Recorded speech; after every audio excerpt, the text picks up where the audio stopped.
Hi, I'm Tina, and welcome to my presentation about Formula One sim racing.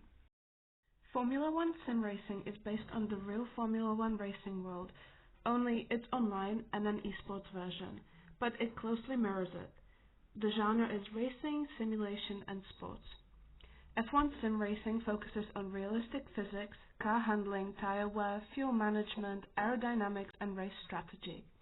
It is also known as a simcade, meaning that it blends simulation realism with accessibility for casual players. It has been renewed for the 7th season, and so it has been around for a very long time. It is an official F1 game, and they are available on PC, PlayStation, and Xbox. More hardcore sim races and tournaments may also use racing wheels and pedal setups, cockpit rigs, and VR. Just like F1, this is both individual and team-based. You race as a single driver and compete for the Drivers' Championships for titles, but you can also race for a real F1 team and compete for the Constructors' Championship, which is composed of 2 drivers. The developer is Codemasters and publishers are Electronic Arts, or also known as EA. Codemasters has been developing F1 games since 2009. The official competitive scene is for the Formula One Esports series, where top players compete representing real F1 teams. To win, you have to complete the circuit and fulfill a certain number of laps, and of course be the fastest and outscore the other 19 players that are racing with you. The history of F1 is also very interesting.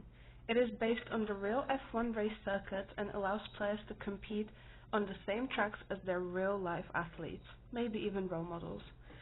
First F1 video game was developed as an arcade-style racer in the 1980 to 1990s, such as Formula One Grand Prix. In 2000 to 2008, experienced official licensing and console era held by Sony and were aimed at accessibility to all players. 2009 and 2019 experienced modern simulation, and Codemasters acquired the official licensing from Sony. In 2010, dynamic weather, career mode, improved physics, and all else were introduced and improved every single year since. In 2017, F1 launched the official Formula One Esports series, with real F1 teams signing esports drivers, professional training setups with full racing rigs, broadcast the championship events, and prize pools and contracts for top players were also introduced, with sim racing becoming a legitimate career path.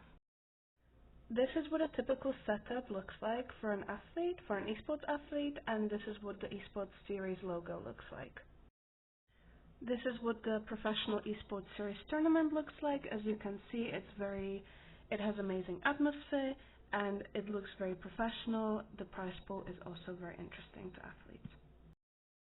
Here are some more pictures. On the left-hand side, on the top corner, this is what an esports player would see when they are looking and racing, and the other 2 pictures are just some action shots from media coverage and what the actual race would look like. So as you can see, it's very similar to real-life Formula One racing, and it does also have an amazing atmosphere.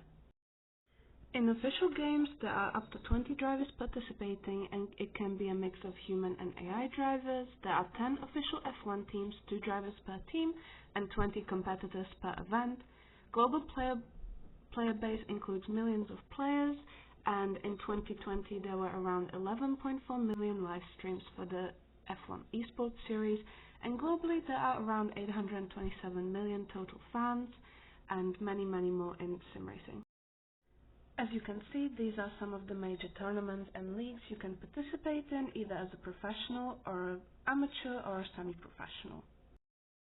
The esports series also closely follows the actual path of the real-life Formula One, and therefore the event schedule is very similar, with the same tracks and a lot of the same lap times, and it is very widely available. Here's just a snippet of the calendar. Thank you so much for listening to my presentation, and here is my APA reference list.